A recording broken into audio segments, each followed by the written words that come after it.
우리가 살아가는 각자의 주어진 환경은 하나님께서 분명 우리의 환경을 그냥 우리가 알아서 살도록 방치해 두시는 게 아니라 그분께서는 우리의 환경을 다스려 가시고 조종해 가시고 이끌어 가신다는 것을 우리는 확실히 믿고 확신하고 살아가는 것이 중요합니다. 그런데 오늘날 성도분들이 신앙사람에서 교회에서는 잘하는데 교회에서는 열심히 맡겨진 일에 또 신앙생활 잘하는데 교회 바깥을 나가면 불신자가 돼서 살아가는 성도들이 많습니다. 자기의 삶은 교회와의 신앙과 분리돼서 자기 자신의 삶은 자신이 이끌어가야 되고 또 거기는 하나님이 자신의 삶 속에는 개입하지 않고 있다라고 생각하는 그런 생각으로 삶을 살아가는 성도들이 많습니다. 그러다 보니까 여러 가지 부작용이 나오는데 단적으로 그게 이제 뭐가 있냐면 하나님께서 그 사람을 축복하려고 하는 것들이 이제 그런 것들을 이끌어 가시려고 하는데 믿는 자들이 자기 삶을 자기가 주장하고 자기 식대로 자기 뜻대로 자기의 어떤 생각대로 가지고 가려고 하다 보니까 하나님하고 어긋나고 하나님의 흔적이 없는 삶이 되더라 그거예요. 그러다 보니까 믿는 자가 하나님과 동행하는 삶을 살지 못하는 그 동행하는 어떤 증거 없이 살아가는 것이 굉장히 두려운 이야기인데도 이 부분에 대해서 신앙이나 이런 부분들이 경험이 안 되니까 이게 얼마나 무서운 얘기인지 얼마나 이게 위험스럽고 얼마나 불안한 어떤 불안한 것인지를 인지를 못한 채 살아간다는 것입니다. 안타깝게 제가 수많은 성도들의 상담을 하고 또 기도를 올린 분들을 볼 때 참 안타까운 내용들이 너무 많아요. 그런데 거기서 주님께서 가르쳐 주시는 게 그런 겁니다. 이분들이 좀 더 처음부터 주님과 같이 함께 자기 삶을 살아간다면 이런 문제를 안 당해도 될 문제를 이렇게 주님과 함께 이렇게 생각하고 한 주님의 뜻을 묻고 주님의 뜻 앞에 순종하는 이런 삶이 안 되다 보니까 결국은 주님이 원치도 않는 어떤 상황들이 막 벌어지는 거죠. 그래서 제가 이렇게 볼 때 제가 이제 영감으로 이렇게 보면 이거는 주님께서 역사를 하시려고 허락된 일이구나 라는 것들이 나오지만 어떤 거는 어떤 기도 제목이나 이 내용을 보면 이분은 주님이 이끄심을 아는지 모르는지 거부해서 또 몰라서 결국은 당하지 않아야 될 일을 당해서 지금 고난을 받고 있구나 이런 것들이 딱 구분이 되어진다는 거죠. 같은 어려움을 당해도 하나님이 이끄심의 속에서 어려움은 그분이 우리를 책임지시고 이끌어 가시고 또 축복을 또 그 후에 주시는데 그렇지 않은 사람은 꼭 뭐가 같냐면 베드로가 물에 빠져서 허우적거릴 때 주님께서 손을 잡아서 이렇게 세워서 겨우 그 생명만 이렇게 살려주시는 것 같이 그분들의 어떤 삶의 어떤 문제들이 본인이 벌어진 일에 대하여 이제 주님께서 해주신 일은 겨우 이제 그 뒤에 가서 족한 은혜 그런 거에 이렇게 그 족한 은혜만 오는 것들을 볼 때마다 그런 부분이 참 마음이 아프고 이런 것들을 자기 삶 속에 주님과 동행하는 삶을 배우지 못한 이게 얼마나 중요한지를 가르침을 받지 못하는 데서 오는 문제라고 저는 보는 겁니다. 그래서 믿는 자들이 정말 신앙이 좋다는 얘기는 교회에서만 충성을 다하는 그 사람이 신앙 좋은 사람이 아니에요. 그거는 지극히 소위 말하면 그 사람이 신앙 좋다라는 거에 대한 50%만 얘기하는 거고, 진짜 신앙 좋다는 나머지 50%는 자기 삶 속에서 어떻게 주님과 함께 살아가는 법을 배우고 그분의 손길을 경험하고 그분과 함께 모든 삶을 같이 그분과 함께 상의하면서 결과를 갖는 것, 이것이 두 가지가 같이 돼야 이게 신앙이 좋다는 얘기지, 한쪽으로만 교회 생활 잘한다고 해서 그 사람이 신앙 좋은 것만은 결코 아니라는 것입니다. 교회에서 배운 신앙이 만약에 자기의 삶, 교회에서보다도 더 많은 시간 보내고 더 많은 사건들이 있고 더 많은 불신자와 또 믿지 않는 세계 속에서 그런 조직과 그런 상황 속에서 거기서 하나님과 더불어 풀어갈 줄 아는, 이것이 신앙의 진짜 살아있는 신앙을 자기 신앙을 검증하는 거고, 자기 신앙을 또 훈련하는 거고, 자기 신앙을 또 테스트하고 그 자기 신앙의 능력을 증가를 발휘하는 것이 그것인데도 불구하고 그렇게 하지 못하는, 그렇게 할 수도 없는, 그게 뭔지도 조차 모르는 그런 성도들이 많다라는 것에 대해서 참 목사로서 안타깝다라는 것입니다. 그러므로 우리가 각자의 주어진, 우리 모두의 각자 주어진 환경이 어떤 환경이든 간에 그 환경이 잘 될 거냐 못 될 거냐보다 더 중요한 것은 그 환경 속에 하나님과 더불어 함께 사는 법을 배우느냐, 또 하나님이 함께 하신 증거들을 보며 살아가느냐, 이게 절대적이라는 것입니다. 그래야 안전하게 살아가고 그분의 뜻대로 흘러갈 때에 그 나머지는 그분이 책임져 주신다라는 겁니다. 그래서 그 사람은 결코 망할 수가 없어요. 그 사람은 고난으로 끝날 수가 없어요. 고난은 과정일 뿐 그 고난에 대한 축복이 끝이라는 것이죠. 이런 삶을 살아야 우리 좋으신 하나님, 내가 그분을 믿고 신뢰했더니 내 삶을 책임져 주시고 다윗의 고백을 내가 하더라 이거죠. 그렇게 돼야 이게 그 삶으로 믿지 않는 자들한테 지금 또 하나님은 나와 계시고 함께 하시고 축복하시고 이런 하나님을 간증하지, 교회에서만 열심히 신앙생활을 배운 하나님을 세상에 백날 얘기해봐야 그 사람들한테 씨알도 안 맥히는 얘기 지나지 않다라는 것입니다. 그렇기 때문에 예수 믿는 사람은 지금 저는 굉장히 지금까지 신앙을 메시지를 전하면서 저 자신 또 주님으로부터 배운 그분이 가르치는 핵심, 어떤 중요하다라고 얘기하시는 것을 계속 강조하는 게 바로 삶에서 그분을 경험하며 살아가는 것. 이게 오늘날 신앙에 절대적으로 필요하다는 것입니다. 과거에 제가 학생 때나 청년 때는 그냥 교회에 열심히 충성하면 나머지는 하나님이 책임져 주신다, 이런 식이었어요. 그러나 그때는 그것이 어쩌면 그렇게 하나님의 은혜가 잘 못 배웠기 때문에 그렇게 하나님이 은혜를 주셨는지 몰라도 오늘날 그런 신앙을 가지고 산다면 굉장히 위험하다는 것입니다. 그리고 목사로서 제가 지금까지 오면서 이런 것들을 제대로 배우지를 못해서 너무나 많은 고난과 고통과 손해와 어려움을, 괴로움을 당한 성도들이 너무 많은데 공통점이 뭐냐? 종류는 많은데, 그런 것들의 종류는 많은데 한 가지 공통점이 뭐냐? 그분과 함께 살지를 않는다라는 거예요. 그리고 뒤에 터지고 나서 문제가 생겨야 비로소 그 하나님이 도우심을 구하는 그 차원에서 신앙을 발휘하는 것은 이미 때가 늦었다라는 거죠. 타이밍을 놓쳐가는 거죠.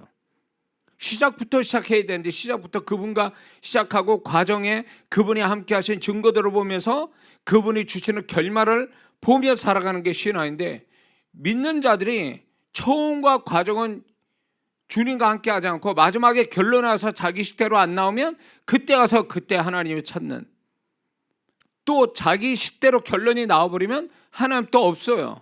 그 결론이 자기가 냈다라고 생각해서 교만해가지고 하나님을 더 찾지 않는 이런 모습들을 보이는 거죠. 하나님은 하늘 위에만 계신 하나님이 아니세요. 교회 안에서만 계시는 분도 아니고 성경 속에서만 계시는 하나님이 아니라는 거죠. 그분은 우리와 철저하게 우리 마음과 우리 삶에 깊숙이 들어와서 세밀하게 우리와 함께 하시는 하나님인데, 그 하나님과 함께 사는 법을 모른다? 그러면 신앙생활 잘못 배운 거죠. 교회생활은 잘하는데 신앙생활을 못해. 제가 거듭 말씀이죠. 신앙생활은 주님과 함께 사는 게 신앙생활이고요. 교회생활은 교회라는 건물에 와서 같이 이렇게 신앙의 여러 가지를 배우고 거기서 모여서 봉사도 하고, 이게 교회생활이라는 거예요. 교회생활과 신앙생활은 다른 거예요. 교회생활도 필요하고 신앙생활도 필요한 거예요. 교회 바깥의 신앙생활. 이게 있지 않으면 교회에서는 성공적인 신앙인인데 교회 바깥에서는 실패한 신앙이 될 수 있다라는 것입니다. 그러니까 착하고 교회생활 잘하는데 정작 세상에 나가서는 아무것도 안 돼요. 이거 뭐 하나님 흔적도 없고 그 세상 사람보다도 못하고 이런 것이 당연한 줄 알고 살아가는 거예요.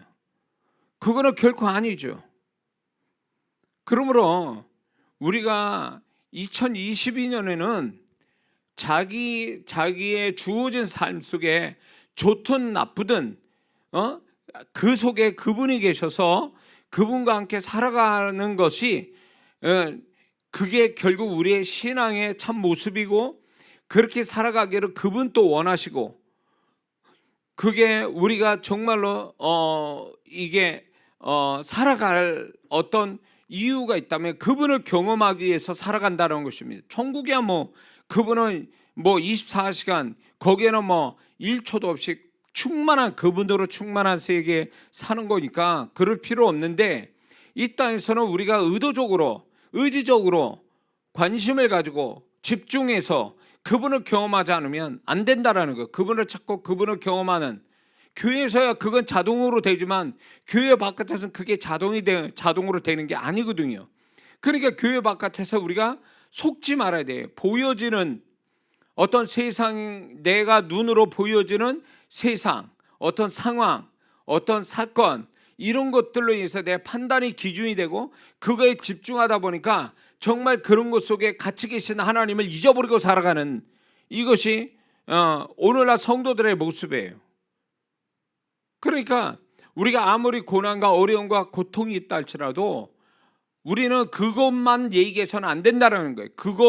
그거를 얘기도 하지만 결론에 가서는 하나 덧붙여서 중요하게 얘기할 게 뭐냐면, 그 속에서 하나님이 나에게 이렇게 하고 계셨고 이렇게 말씀하셨다라는 것을 얘기해야 이게 예수 믿는 사람이지, 자기 고난과 고통과 어려움만 잔뜩 얘기해놓고 하나님이 어떻게 계신지, 자기 마음에서 어떻게 이런 것들을 어떻게 해야 될지, 내 감정과 내 생각을 어떻게 주장하시고 또 내 이런 상황에 삶을 어떻게 이끌어 가시는지를 전혀 얘기를 못한다면 그건 불신자죠. 그거는 세상 사람도 얘기하는 얘기잖아요. 그건 신앙이 아니에요. 그리고 이제 마지막에 그렇게 해놓고 뭘 하느냐면 이제 주님의 도우심을 거기 가서 구하는 거예요. 하늘에 계신 그 하나님, 나를 구보 살펴서 나를 도와주세요. 이것만이 최선이라고 생각하는 거예요. 그러니까 신앙이 뭔가 이게 잘못돼 있어요. 잘못 배워서 실제적으로 나와 내 삶 속에 나와 더불어 함께 사신 그 하나님이 이게 실감이 안 나는 거예요. 이걸 못 배운 거예요, 이거를. 그러니까 끝에 가서 그분의 도우심만 구하는 거예요. 그분이 자기한테 이 어려움 속에 어떤 메시지를 주고 내가 그분이 나에게 어떤 깨달음을 주시고 그 속에서도 하나님은 이 속에서도 어떻게 나와 함께 살아 계시는지, 이게 문제 해결보다 더 중요한 문제거든요. 근데 이런 그분을 발견하는 것이 신앙인데, 잘못된 신앙을 배운 사람이 뭘 얘기하냐면 이걸 신앙으로 보는 게 아니라 도우심을 받아서, 기도해서 도우심 받아 해결되는 게 그게 신앙이라고 생각하는 거예요.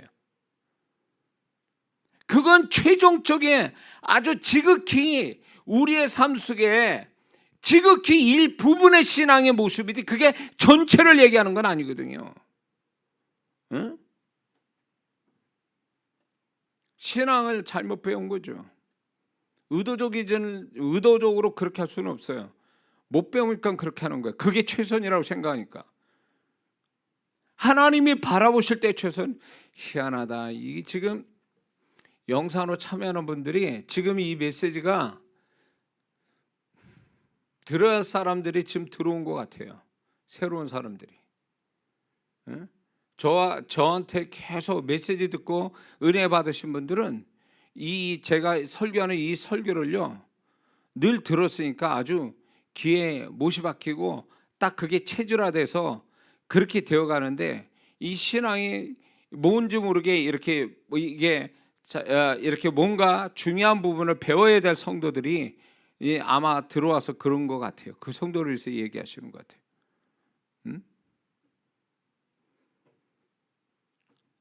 그래서 우리가 우리의 삶 속에 그분의 관점은, 그분이 중요하게 여기는 어떤 관점은 뭐냐 할 때에 어떤 해결이 아니에요. 해결은 우리 입장에서 관점이고, 그분의 관점은 네가 나를 알고 있느냐는 거예요. 내가 너에게 어떻게 이런 상황에서 해결 이전에 내가 너에게 무슨 말을 하고 뭘 깨닫게 하고 내가 어떻게 너에게 역사하는지에 대한 그거를 찾아봤냐, 발견했냐, 그런 것들에 대해서 우리에 대한 태도를 보시기 원하는 게 그분의 관점이거든요. 그 관점은 전혀 얘기를 못해요. 자기 입장에서 하소연한 게 최선이에요. 그러니까 자기 중심의 신앙이다 보니까 결국은 그런 식으로 얘기할 수밖에 없는 거예요. 하나님의 관점에서 좀 자기를 볼 줄 아는 시각이 있어야 되는데, 이게 소위 말해서 자기 중심적 신앙을 가진 사람이니까 자기만 얘기할 수 있는 거예요. 하나님의 입장을 얘기를 못합니다. 잘 깨달으세요. 이건 주님의 음성이에요. 그러니까 이게 결론이 안 나는 거예요. 자기 입장에서 생각하고 자기 중심적이고 이러니까 하나님의 입장에서 생각하고 그분의 관점에서 같이 바라보고 그거를 중요시 여기면 그게 이제 하나님 마음을 기쁘게 하고 그 상황 속에서 하나님을 영광 돌리는 거고, 그래야 하나님의 역사가 빨리 오는데 이런 거에 관심이 없는 거예요. 그냥 무조건 자기가 힘드니까 해결만 해달라는 거고, 그게 이제 최선이라고 보는 거예요. 그게 기도를 제일 많이 하는 게 최선이라고 생각해요. 기도를 많이 하면 뭐하냐고 자기 입장에서 얘기하는 건데 다. 그분이 뭘 얘기하는지를 들어봐야 되는 거 아니에요? 그분이 무슨 생각, 무슨 마음, 그리고 나한테 어떤 메시지, 어떤 깨달음을 주는지 그거를 한번 생각해 봐야 되는 거 아니냐 말이에요. 기도하는 사람이라면. 이제 기도만 자랑하고 있어요. 자기 기도 많이 한 거. 그리고 이런 얘기는 좀 그렇지만 헌금 드리면 그게 전부냐고. 헌금 드리고 잘하는 거예요. 기도하는 거 잘하는 거예요. 그러나 그게 최선은 아니고 그게 전부는 아니라는 거예요. 그러니까 답답한 거지. 하나님도 답답하고 자기도 답답함을 갖게 되는 거죠. 이거는 뭐냐면 우리 입장보다도 하나님 입장에서 초점을 맞춰서 그분이 원하는 대로 딱 그렇게 맞아 떨어지는 그분의 마음과 그분의 마음에 딱 떨어지는 어떤 우리 모습이, 어떤 태도가 있어야 그분도 기뻐하시면서 영광 받으시고 그런 가운데 하나님의 은혜와 역사가 오는 건데, 이런 것들을 경험하지 못하는 거죠 지금.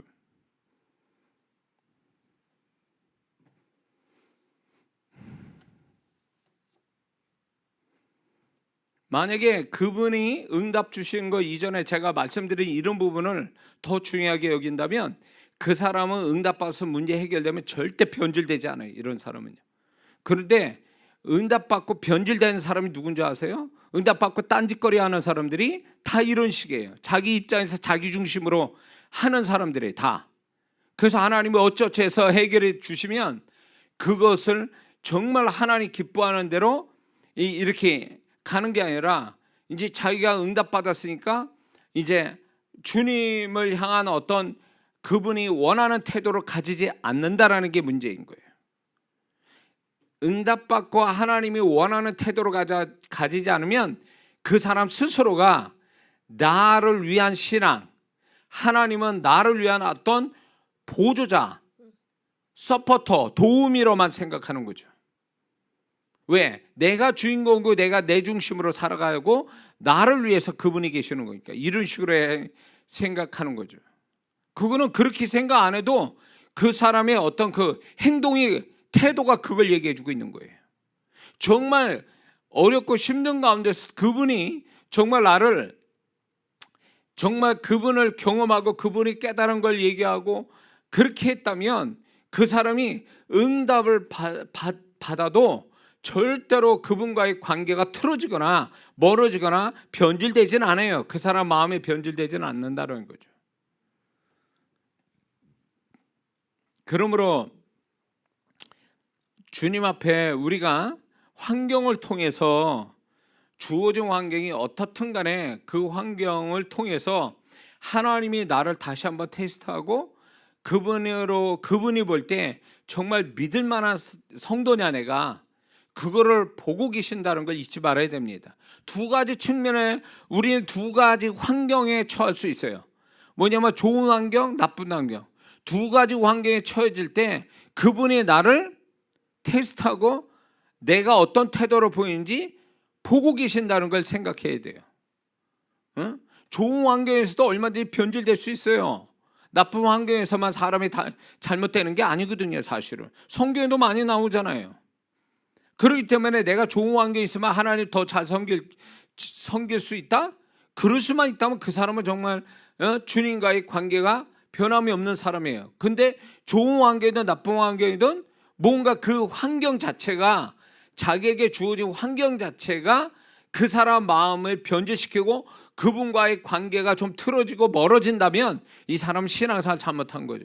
그게 그분과 함께 사는 신앙생활이 아니고 자기를 위한 신앙이거나 율법적 신앙이거나 이런 신앙이기 때문에 틀어지는 거예요. 이해가 되십니까? 자, 그러므로 우리에게 주어진 환경이 나하고 믿는 자와 무슨 관계가 있는가라는 거에서 저번에도 얘기했고 이제 두 번째로 이제 정리를 좀 하려고 하는데 우리는 좋든 싫든 우리의 주어진 환경보다 심령 상태가 더 좋아야 그게 축복이고 그래야 그 사람이 변질되지 않고 그래야만이 하나님이 그 사람을 앞으로 더 축복하시는 통로가 그때 열린다는 것입니다. 사울왕이 최대의 축복을 받았죠. 왕 되고 싶지 않고 생각지도 않는데 왕이 됐어요. 그랬으면 그 사람이 왕이 되어진 환경 속에 왕만큼의 아니면 왕을 세우신 하나님 앞에 신앙이 그전보다 더 좋아졌다면 대대로 그 집안이 왕의 신분을 갖고 다윗이 굳이 나타날 이유는 없는 거예요. 그런데 사울 왕이 결국은 주어진 좋은 환경 속에 변질돼 가지고 그 심령조차도 더 나빠지니까 결국 후회하고 끝이 비극으로 끝나게 만들어진 거죠. 그래서 우리가 중요한 건 우리 입장에서 환경이 좋아질 거냐 나빠질 거냐 이거를 따지지만 하나님께서는 환경이 어떻든 간에 우리의 환경이 어떻든 간에 내가 네 심령이 어떠한지를 살피겠다 이런 뜻이거든요. 네 심령을 내가 보겠다라는 거예요. 더 좋아졌는지 더 나빠졌는지. 그래서 우리는 주어진 환경에서 더 좋은 하나님이 이끄신 축복의 환경으로 이끌림 받으려면 그 사이에 결정적 어떤 기준, 결정적 어떤 역할하는 게 뭐냐면 변수가 뭐냐면 그 사람의 심령이에요. 그 환경에 당한 그 사람의 심령이 결정적 변수를 가져온다는 거죠. 가룟 유다가 예수님 제자지만 돈의 유혹에 빠져서 예수님 팔아먹는 데까지 정신 나가고 사단에 잡힌 바 돼서 결국 비극의 인물이 되죠. 그러나 나머지 제자들은 결국 성령을 받고 시대의 인물이 되죠. 더 좋은 어떤 모습을 가지니까 영광스러운 존재가 됐죠. 사실 예수님의 제자로 있을 때보다 더 안 좋은 제자들의 입장에서 안 좋은 환경이 언제인 줄 아세요?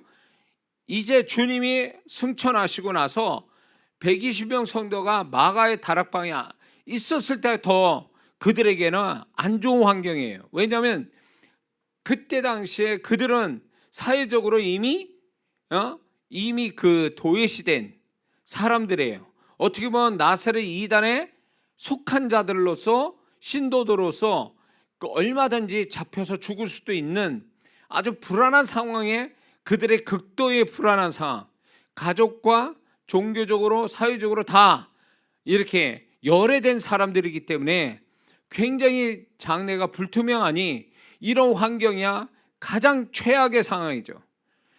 거기서도 그들이 하나님 앞에 정말 그분 예수님이 하신 말씀 약속을 붙들고 기도를 했다라는 그 자체가 그들을 새로운 어떤 그런 마음을 가지고 주님이 약속을 믿고 기도했다는 자체가 그들에게 새로운 환경으로 나아가게 만들지 않습니까?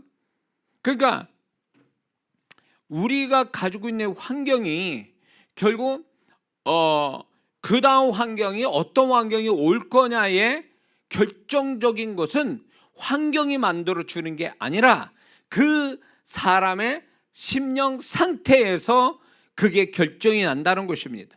오늘 본문의 여호수아 갈렙을 보세요. 그들의 심령이 그들이 지금 앞에 가나안 족속과 싸워야 되는 속에서도 그들은 정말로 하나님이 원하시는 심령 그리고 고백 그런 의지 그런 태도를 보이니까 그들이 광야라는 환경에서 가나안이라는 환경으로 그들이 2명만 결국은 가나안 땅 들어가니 1세대가 되지 않습니까? 가나안에 들어간 1세대가 여호수아 갈렙밖에 없어요. 그런데 여호수아 갈렙이 어떻게 들어갔냐 말이에요. 특별한 어떤 대우를 받는 이유가 뭐였냐 말이에요. 그들이 광야라는 환경 내지는 정탐꾼이 가나안 땅을 정탐꾼이 온 비극적인 소식에 그것보다 더 좋은 심령을 가지지 않았냐 말이에요. 그것이 결국 가나안 땅에 들어갈 수 있는 여호수아 갈렙이 됐고 그들은 개인적으로 넘버 1, 넘버 2가 됐죠. 이스라엘이. 그게 결국 뭘로 결정났냐? 결국 환경을 그들이 가지고 있는 접한 환경보다 더 좋은 심령이 되니까 그런 역사가 온 거죠. 응? 그러나 환경보다 더 못한 심령에 바닥을 친 자, 광야 1세대들 결국 가나안 땅 못 들어가죠. 그들은 광야만큼 또 안 되는 심령이니까 광야에서 다 죽은 거예요. 그러니까 그들의 심령과 상황이 맞아 떨어지는 거예요. 심령이 광야면 그들의 환경도 결국 광야인 거예요. 그러니까 가나안 땅 못 들어가는 거예요. 가나안은 누가 들어가냐? 심령이 광야에 있어도 가나안에 갈 만한 심령이 된 자만이 가나안 땅 들어간다 그 얘기예요.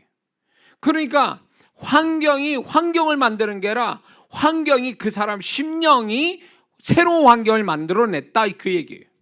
그러므로 우리가 22년을 사는데 우리가 이 안에 사는 동안에 지금 1월 달에 각자의 가지고 있는 주어진 환경들이 있어요. 그렇다면 지금 있는 이 환경에서 이 환경에 지금 각자 가지고 있는 환경 그 환경보다 뛰어난 심령이냐 말이에요. 지금 더 나은 심령이에요? 아니면 그 주어진 환경만큼의 심령이에요? 아니면 환경보다 더 못한 바닥치는 심령이냐 말이에요. 여기서 결론이 난다는 거예요. 여기서 이미 살아봐서 아는 게 아니잖아요. 이스라엘 백성이 가나안 땅 들어가서 살아봐서 그들이 결론 낸 게 아니잖아요. 이미 그들의 시작점에서 결론이 나버렸잖아요. 하나님께서 가나안 땅 못 들어간 자 광야 1세대는 다 광야에서 죽어버리고 이미 결론 난 거예요. 시작점에서 결론 난 거예요.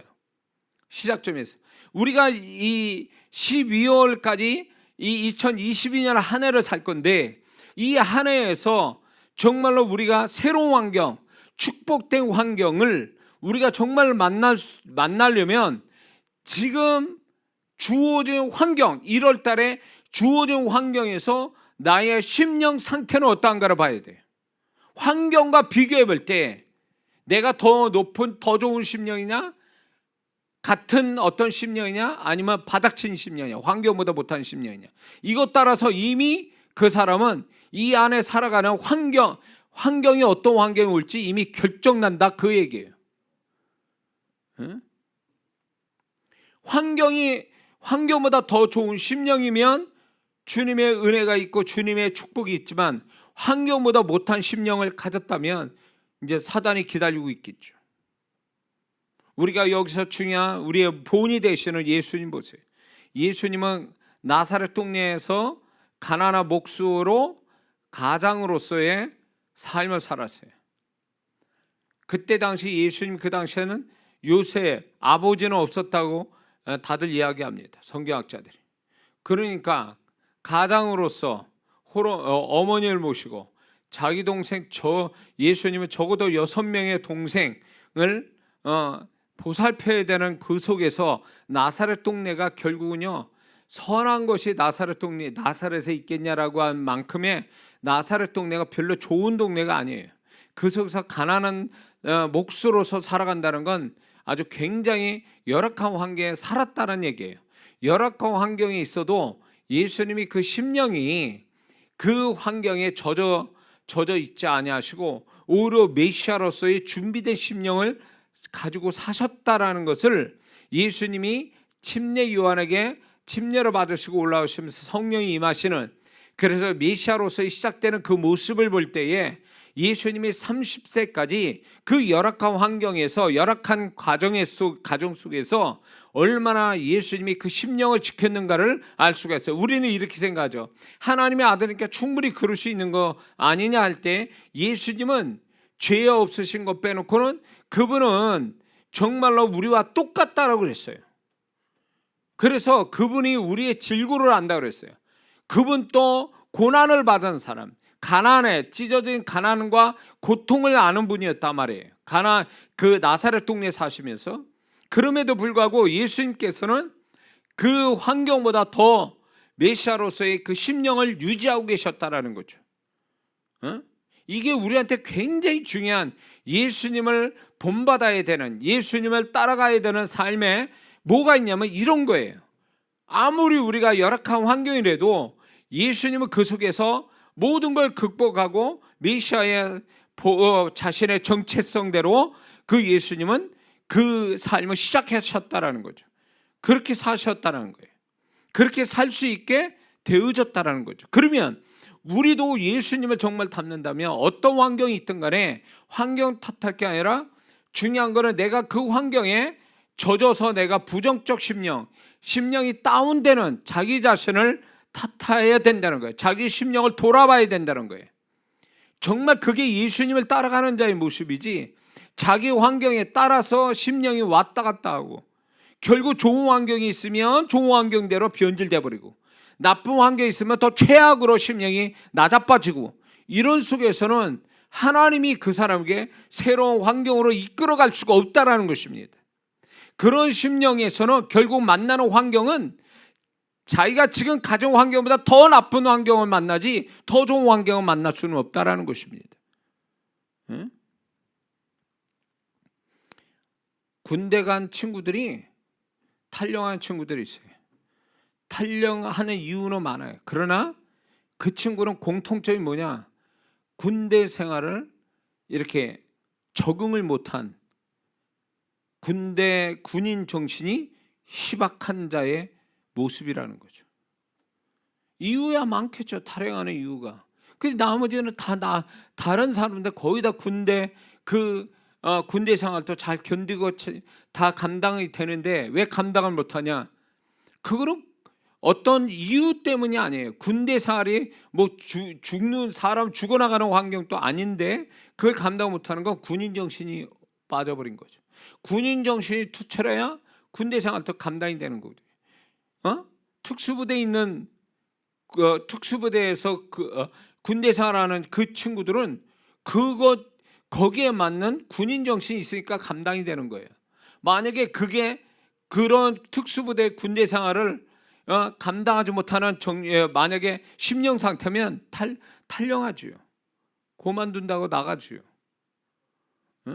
그러니까 정말 그 특수부대에 거기에 정말 훌륭한 군인이 되기 위해서는 거기에 맞는 군인 정신과 거기에 적응할 줄 아는 그런 심령 상태에 대한 감당이 돼서 나중에 훌륭한 군인이 되는 것처럼 우리가 지금 우리에게 주어진 환경에 정말 적응을 잘해서 그 환경에 정말 이기는 심령이 된다면 그 사람은 더 존재값이 높아지고 그 사람은 새로운 축복으로 나아간다는 거예요.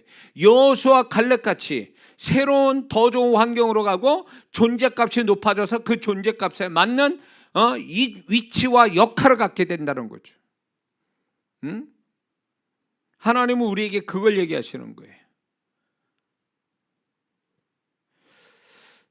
우리가 주어진 환경보다 심령 상태가 더 좋아야 되는데 그거는 결국은 지금까지 얘기했지만 하나님은 심령 상태에 따라서 그 다음 환경으로 이끌어갈지 말지를 결정하신다라는 거하고 그러니까 이 말은 다시 말해서 그 주어진 환경에 그 사람의 심령 상태가 곧 그 사람의 미래를 예표한다는 겁니다. 그 사람의 미래를. 그러니까 환경이 자동으로 흘러가서 그 사람의 환경을 또 다른 환경을 만드는 게 아니라 그 사람의 심령 따라서 그 미래가 결정난다는 거죠. 그러니까 환경 탓하지 못하는 거예요. 왜? 그 사람이 심령이 좋으면 하나님이 더 좋은 심령으로 환경으로 이끌어가지만 그 사람이 그렇지 못하면 그 사람의 장래는 더 나쁜 환경으로 들어갈 수밖에 없다는 거죠. 결국 그러면 자기 탓이에요. 자기 주어진 환경에 자기 심령을 제대로 이렇게 관리하지 못한 자기 탓이지 그게 하나님 탓도 아니고 환경 탓도 아니에요. 근데 많은 사람들이 자기 심령이 다운된 거를 탓하는 게 아니라 왜 환경이 내가 이런 환경을 가졌냐 이래. 보통 열악한 환경을 탓하는 사람은 좋은 환경 가도 그 사람은 이런저렇게 탓해서 심령이 안 좋아진다는 거죠. 이런 사람이 있죠. 가난하게 살다가 가난해서 투덜거리면서 힘들게 부정적으로 살아갔던 사람이 복권이 당첨됐어요. 로또가 당첨됐어요. 그래가지고 하루아침에 부자가 됐는데 어디 기사에 보니까 70%내지 80%가 그런 횡재한 그 사람들이 인생이 수년 내지 10년 지나면 다 더 비극적인 사람들이 되는 그 결과를 기사로 보면서 안 되는 사람은 어디다 갖다 놔도 안 되는 거예요. 나쁜 환경에서 정말 자기 열악한 환경에서 그렇게 투덜거리며 사는 자는 더 좋은 환경 갖다 놔도 그 사람은 발전이 없는 거예요. 심령이 변질된다는 거죠. 우리는 이렇게 속는 경우가 있어요. 요것만 있었으면 더 내가 잘할 텐데, 요것만 잘 되면 내가 더 좋을 텐데, 내가 더 좋은 사람 될 텐데 라고 하면서 우리는 희망사항을 우리가 갖습니다.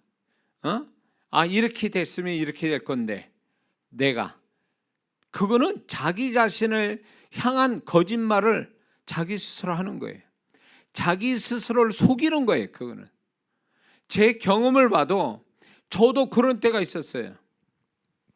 이것만 있으면 참 행복할 텐데, 좋을 텐데 라고 했는데 나중에 그것이 딱 되고 나니까 그게 행복한 게 아니에요.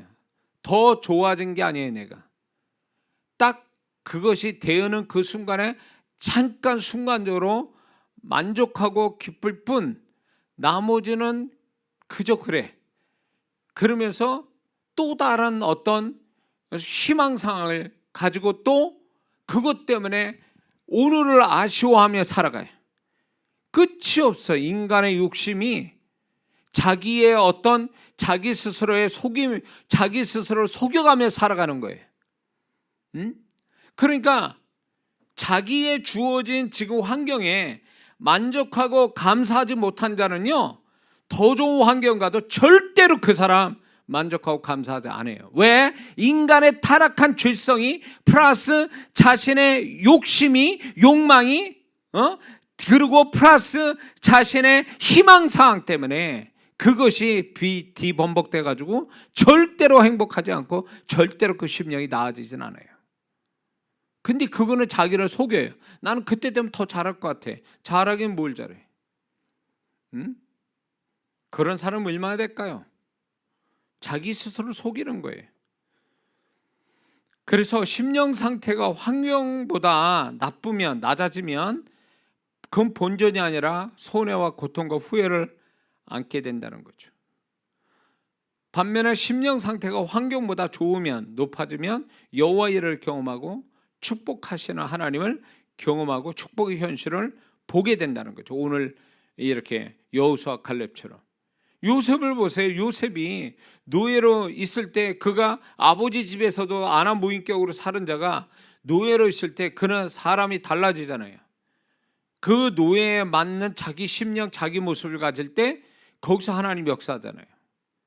아버지 집에 사랑받으니까 얘가, 이 요셉이 완전히 사람이 아주 뭐랄까, 형들의 미움을 받을 만큼, 죽일 만큼 애가 못됐는데, 자아도치고 남을 모르는 아나무인격이고 자기 이기적인 이런 모습이 아버지에게 사랑받을 때 나타나는 거예요. 더 좋은 환경이 있을 때는 사람이 타락해버렸다, 그거예요. 근데 요셉은 열악한 환경에 들어갈 때 비로소 자기의 존재값, 자기의 심령 상태를 높이니까 하나님이 새로운 축복이 나타나기 시작했다는 것은, 이게 엄청난 우리에게 영적 원리를 가르쳐 주시는 겁니다. 우리는 좋은 환경에 있으면 사람이 더 좋아질 것 같죠? 절대 그렇지 않습니다. 지금 하나님께서 내가 정말 좋은 환경에 더 나아갈 수 있는 사람인가 시금석이 뭔지 아세요?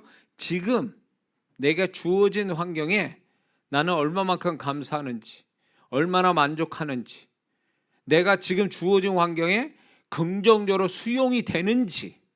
긍정적으로 수용한다는 말을 두 단어로, 이렇게 한 단어로 얘기하면 온유예요. 온유라는 그 단어는 모든 걸 긍정적으로 수용하는 그 심령이거든요. 그러니까 지금 자기에게 주어진 그 환경에 긍정적 수용이 되냐, 그 얘기예요. 감사 있고 만족하냐, 그거예요. 만약에 그렇게 된다면 그 사람은요, 그 다음 환경으로 넘어가는, 하나님이 예배하신, 그 사람이 노력하지 않아도 하나님이 예배하시고 새로운 환경으로 나아가게 하신다는 거죠. 응? 할렐루야. 그러므로 우리가 심령 상태가 좋아지는 거, 이거는요, 환경보다 심령 상태가 더 좋아져야 되는 것은 선택사항이 아니고 이건 필수사항이에요. 필수적인 사항이에요. 그래서 예수 믿는 사람들이 이런 게 있어요. 제가 기도문을 보면서도 그분들의 심령이 이렇게 와닿는데, 글을 보면서 제가 그 심령들을 와닿는데, 참 안타까운 건 이런 게 있어요. 이 정도로 하나님의 축복을 구하는 성도라면 그 정도의 하나님이 부어주실 심령의 그릇이 준비되어야 되는데, 심령은 준비되어 있지 않아요. 기도만 할 뿐이에요. 기도를 하면서 자기 심령을 준비해서 하나님이 축복하실 만한 심령으로 만드는 게 아니라 자기 심령은 빼고 말만 하고 있는 거예요. 하나님께 기도만 하고 있어요. 그게 안타까운 거예요. 문제가 크면 하나님이 축복하실 심령도 커야 되거든요. 근데 그 심령은 여전히 그전에 문제가 없을 때나 문제가 생길 때나 그 심령은 변한 게 없어요. 그러니까 우리 스스로가 착각하는 게 뭐냐면, 기도만 많이 하면 하나님이 축복하신 줄 알아요. 하나님이 기도만 듣는 줄 알고 있어요.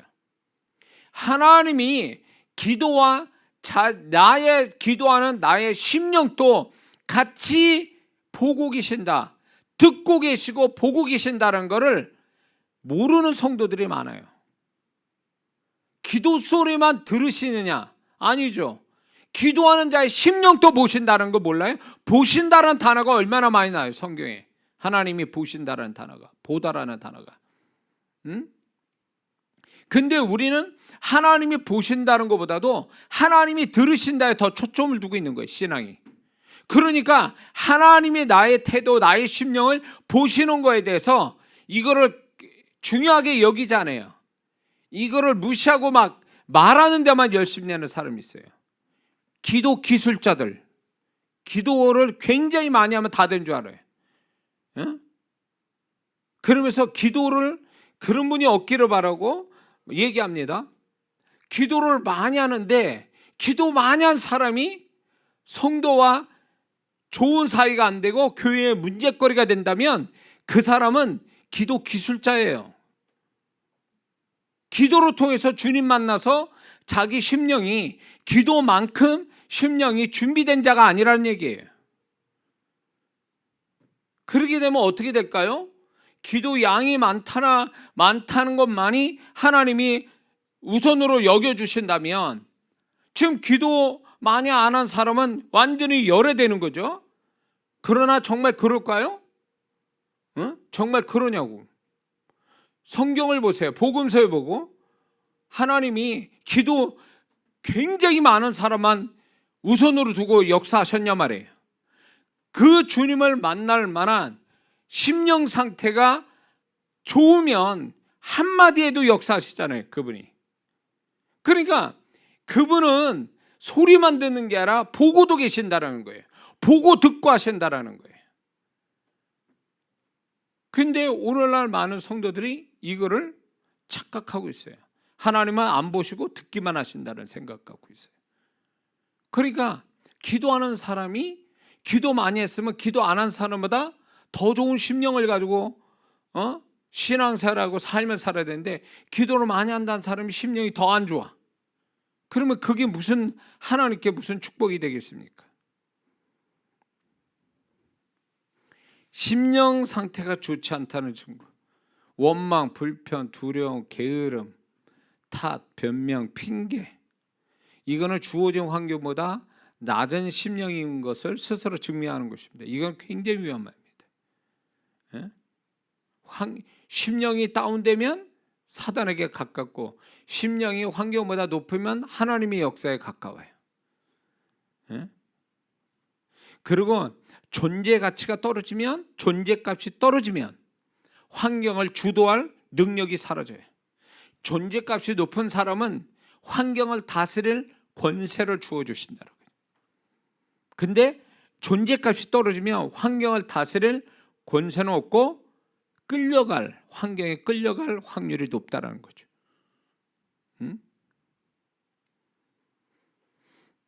그러므로 우리가 여기서 체크해 볼 게 있습니다. 주어진 환경의 심령 상태가 좋아진 것, 환경보다 좋은 심령을 가졌다는 것을 어떻게 알 수 있는가? 그 기준은 무엇인가 할 때 제가 이런 질문 스스로 해보라고 말씀드린 것처럼 지금 주어진 환경에 마음으로 긍정적으로 수용이 되는가 스스로 질문하고 감사가 있는가, 만족이 있는가, 여전히 하나님을 가까이 하는가, 여전히 영적 행위를 갖고 있는가, 이 질문을 스스로 해봐야 돼요. 그래서 지금 환경이 좋든 나쁘든 간에 내가 이런 질문에 내가 정말 긍정적 대답이 된다면 그 사람은 환경보다 더 높은 심령을 갖고 있는 거예요. 그리고 두 번째는 환경으로 인해 자신 안에 영적인 보화가 더 많아졌는가 아니면 적어지고 소멸됐는가, 이걸 체크해 봐야 된다는 거죠. 예를 들어서 전에는 감사가 있었는데 감사가 지금은 감사가 사라졌어요. 믿음이 전에 있었는데 믿음이 사라졌어요. 열심히 전에 있었는데 열심이 없어졌어요. 저는 회개도 잘하는데 지금 회개를 안 해요. 이런 어떤 자신의 내면에 과거에 하나님이 주셨던 것들이, 그런 것들이 지금 환경을 통해서 더 많아졌냐, 수준이 더 좋아졌냐, 아니면 그것이 소멸되고 사라졌냐. 지금 제자들이 풍랑을 만났습니다.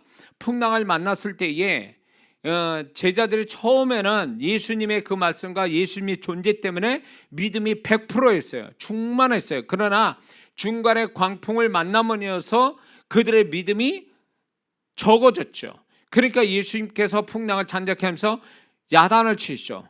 책망하셔요. 너희들이 왜 믿음이 적어졌냐? 원래부터 믿음이 적었는데 적어졌다고 책망하시는 건 아니에요. 지금 예수님의 이 말씀은 이 제자들을 책망하는 건요, 처음에 100% 충만히 가진 믿음이 광풍을 만남으로 그 믿음이 적어진 거에 대한 책망이에요. 왜 수준이 떨어졌냐 그거죠. 믿음의 수준이. 그러므로 자, 욥이 고난을 통해서 마지막에 어떻게 됩니까? 이제 42장에 가서 욥은요, 하나님을 귀로만 들었으나 이제 눈으로 뵙는다라는 고백을 해요. 다시 말해서 고난을 통해서 욥은 하나님을 귀로만 들은 게 아니라 눈으로 보듯, 그 얘기는 뭐냐면 더 자세히 그분을 더 가까이 알게 됐다, 그런 뜻이거든. 그러니까 욥은 고난을 통해서 심령과 신앙 수준이 높아진 거예요. 그러니까 환경을 이기니까, 고난의 환경을 이기니까 갑절의 축복이 따르고, 그리고 그는 정말로 정말 권세 있는 자로 친구들을 위해서 제사를 드릴 때 하나님께 그걸 받으시고 용서해 주시고, 이런 욥이 정말로 신앙이 수준이 높아져, 심령이 높아졌죠. 요나도 회개를 통해서 결국 높아졌죠, 심령 상태. 그러니까 하나님께서 그 고난을 끝내시고 새로운 하나님의 사역에 능력을 또 부어주시죠. 하루교회 가서 외쳤는데 3일길 되는 니느웨 사람들이 12만이나 되는 니느웨 사람이 다 회개했다, 그 얘기예요. 그건 뭐예요? 주어진 환경에서 심령의 수준이 높아져요. 영적인 보화가 높아져요. 더 많아진 거죠.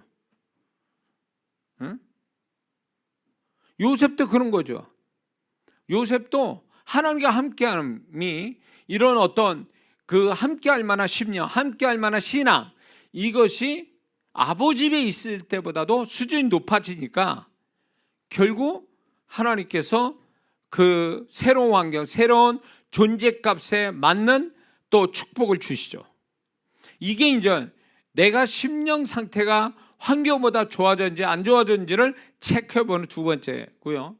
세 번째는 자신의 주어진 환경 속에서도 다른 사람한테 아니면 하나님께 선한 영향력을 끼치고 있는가, 영적인 어떤 통로자가 되고 있는가 라는 것에 대해서 이제 이거에 따라서 그 사람의 심령 상태가 환경보다 더 좋다 나쁘다를 알 수가 있다는 거죠.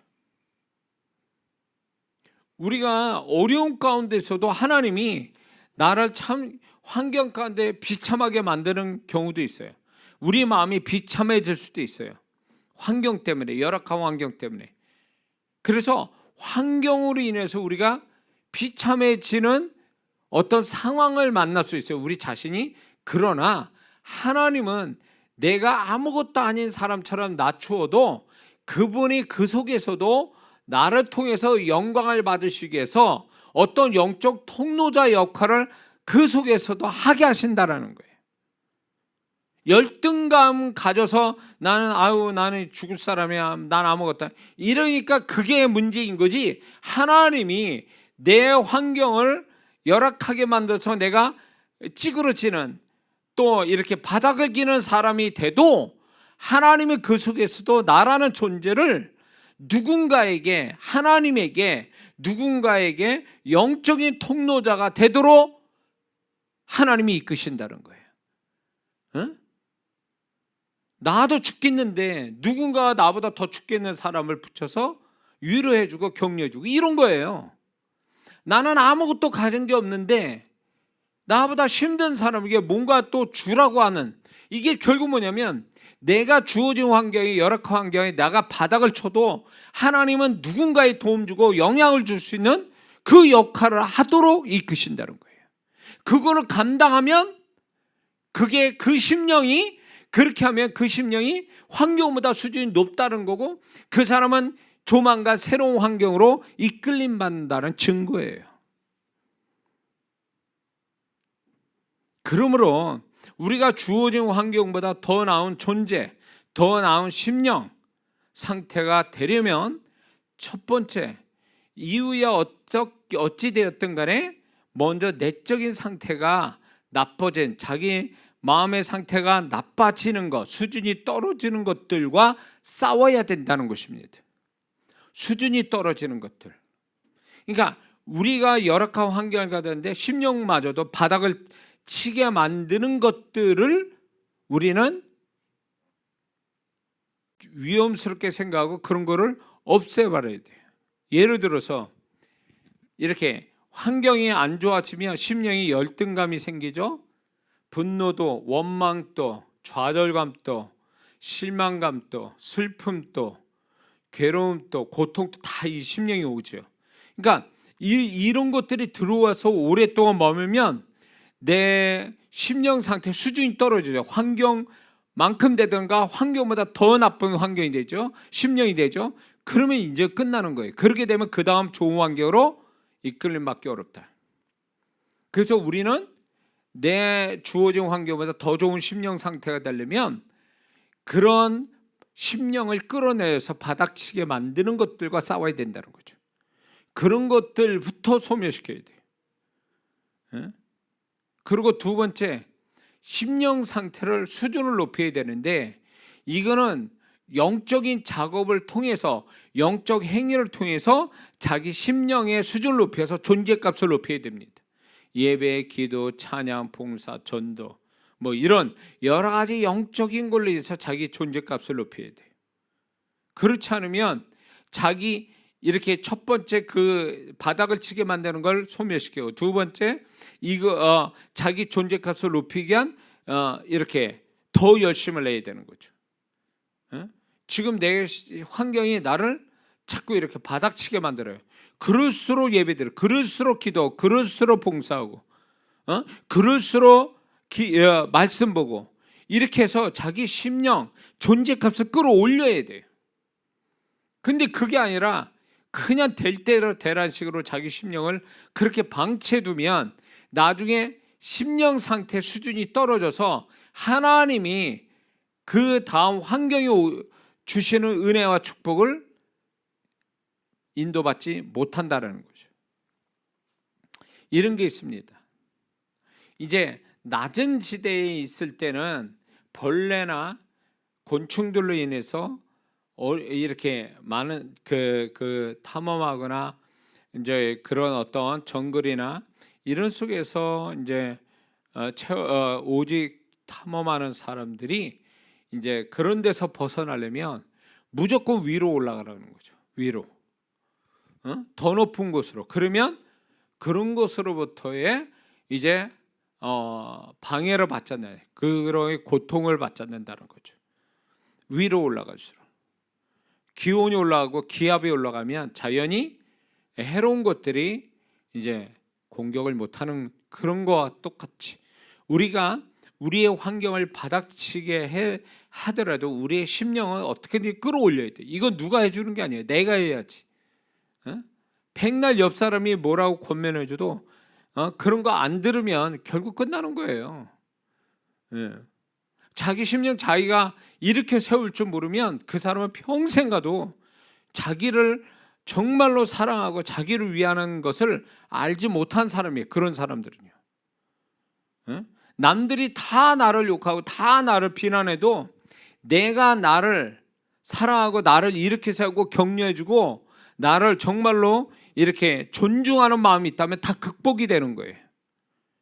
근데 남들이 칭찬해주고 뭐 어째도 자기가 자기를 깎아내려요. 자기가 자기를 끌어내려요. 그러면 그 사람은 결국 비극적 인생을 사는 거예요. 환경도 그런 환경으로 가는 거예요. 자기가 자기를 돌보지 않고 자기를 격려하고 자기를 세우지 않는데, 자기를 존중하지 않는데 누가 나를 존중하며 자기의 자존감, 내 높은 자존감, 어떤 그런 자존심이 없는 데서 무슨 자기 환경의 좋은 환경 속에 이끌림 받을 수 있냐는 거죠. 안 되는 거예요. 누가 뭐래든 그냥 그래, 나는 누구보다도 나는 나 자신을 내가 축복한다. 그래서 나는 반드시 이렇게 나를 열악하게 끌어내려는 환경, 나를 이렇게 바닥을 치게 만드는 환경, 사람, 일들, 난 이걸 다 물리치고 나는 반드시 내가 나를 높여서 이 모든 걸 이기고 나는 더 좋은, 지금보다 더 좋은 환경으로 나아갈 것이다. 이런 태도가 굉장히 중요하다는 거죠. 환경에 그냥 젖어가지고 거기에 막 헤어나지 못한 사람은 결국 그 환경 속에서 살다가 죽는 거예요. 그 환경에서 벗어나려면 누가 나를 칭찬해주고 나를 존중해주기를 기다리는 게 아니라 내가 나 자신을 존중하고 세워줘야 비로소 사는 거예요. 응? 근데 자기를 깎아내리는 사람은요, 남이 칭찬해주고 권면해줘도 하나 도움이 안 돼. 그런 사람은 자기가 자기를 칭찬하고 세워주는 것에 인색한 사람이니까 남이 자기를 위해서 뭘 해줘도 전혀 도움이 안 돼요. 그거 와닿지도 않아요. 그런 사람은요. 불쌍한 거죠. 불쌍한 거죠. 자기를 이렇게 세우고 이렇게 자기를 존중하는 사람이 누가 그 사람을 좀 뭔가 이렇게 좀 이렇게 도움되는 말이나 존중해주면 그걸 크게 받거든요. 영향받아서 자기한테 플러스 알파를 시키거든요. 근데 그런 걸 할 줄 모르는 거예요. 왜? 자기 스스로가 자기를 깎아내리고 사니까. 열등감으로, 마음의 상처로. 그러니까 평생 그러고 사는 거예요. 그러니까 하나님이 원하지도 않는 상황으로 몰려가는 거예요. 자기 환경을 그렇게 끌고 가는 거예요. 그렇게 안 하고도 얼마든지 좋은 사람 만나고 좋은 환경을 가질 수도 있음에도 불구하고 그 사람이 어떤 태도, 어떤 심령을 가지고 사는가를 좋은 심령, 좋은 태도로 살면 얼마든지 더 높은 것, 더 나은 곳으로 하나님이 이끌림 받아서 더 좋은 어떤 하나님의 사람들을 만나게 하고 이러는데 본인이 다 포기하는 거예요. 본인이 다 거절하고. 그러면 어쩔 수 없어요. 하나님도 어떻게 할 수가 없어요. 하나님도 가나안 7족속을 7년 동안 전쟁을 치러서 이스라엘 백성이 이기게 하실 때 시작이 뭘로 시작한 줄 아세요? 여호수아 1장에 너희는 마음을 강하고 담대해라. 그게 뭐예요? 가지고 있는 환경, 전쟁을 치르는 피비린내 나는 전쟁을 치르는 죽느냐 사느냐 이 환경에서 이 최악의 상황에서 견디게 만들어주는 건 그들 스스로가 강하고 담대해지는 거예요. 강하고 담대해진다는 게 뭐예요? 자기를 지켜야 되니까 자기를 권면하고 자기를 세워주지 않으면 안 되는 거거든요. 이게 강하고 담대해지는 거거든요. 그래야 이기는 거예요. 그래야 하나님 또 그 다음에 일하시지. 자기가 자기를 낮춰가지고 약한 마음 가지고 그러고 있으면 그 사람은 하나님 또 아무 도움이 안 된다는 거죠. 세 번째는 주어진 환경에 더 나은 심령 상태, 존재가 되려면요, 수준 있는 대화가 필요합니다. 수준 있는 대화라는 게 뭔지 아세요? 듣고 말하는 건데 이게 사람과 하나님에게 이렇게 수준 있는 대화를 항상 해야 돼. 그래야 주어진 환경보다 심령이 더 좋아진다는 거죠. 사람이 그 말로 인해서 그 사람의 심령의 수준을 결정하는데 침묵해서도 안 됩니다. 어렵고 힘든 환경에 놓여 있으면 침묵하면 안 돼. 그게 도움되는 게 아니에요. 오히려 그런 환경을 더 좋은 심령 만들려면 적극적으로 수준 높은 말과 대화를 해야 돼. 듣고 말하는 게 있어야 돼요. 사람에게도 그렇지만 하나님에게도 그게 있어야 돼. 그래서 우리가 하나님의 말씀을 소리로 듣고 하나님의 음성을 늘 듣고 그분에게 늘 내가 수준 높은 말을 하고 이런 것들이 말하고 듣는 이 말이 결국 그 사람 마음을 영향을 주고 그 사람 생각에 영향을 주고 그 사람의 태도에 영향을 주고 그 사람 인생에 영향을 주게 된다는 것입니다. 그래서 우리가 주어진 이 한 해 살아가는 동안에 각자의 주어진 환경들이 있어요.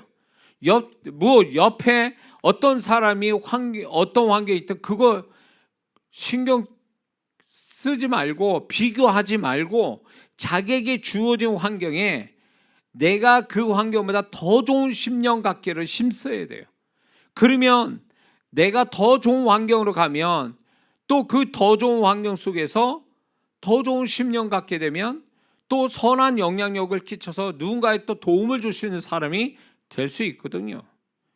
그러니까 남의 환경 쳐다보면서 비교하고 남의 환경 쳐다보면서 열등감 갖고 그렇게 살 필요 없다 그 얘기예요. 왜? 하나님은 나 하나만 세상에 있는 줄 알고 나를 이끌어 가시는 분이지 누구랑 비교해서 나를 이끌어 가시는 분이 아니라는 거예요. 그래서 올 한 해 2022년 살아갈 때에 우리는 이 여호수아 갈렙같이 지금 최악의 상황에서 광야도 별로 그렇게 좋은 환경이 아니지만 하나님 역사하지 않으면 좋은 환경도 아닌데다가 가나안 땅 들어가면 또 싸움판이 벌어져야 될 이런 앞으로 뒤로도 다 모든 게 최악일 때에 여호수아 갈렙같이 심령 상태가 환경보다 더 높은 상태가 되어져서 정말로 축복의 장래 미래를 만나는 저 좋은 환경을 만나는 그 사건이 오래 있어야 된다는 거죠. 오래.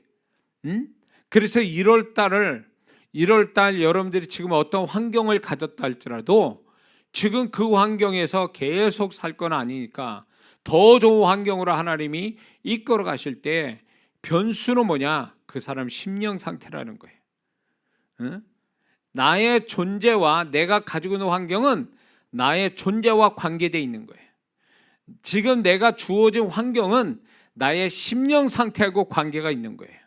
그래서 이 부분에 반드시 환경이 이끌어 가는데 환경이 그냥 물 흘러가듯이 흘러갈 게 아니라 더 좋은 환경으로 나아가려면 우리의 심령이 더 좋아야 된다는 거예요.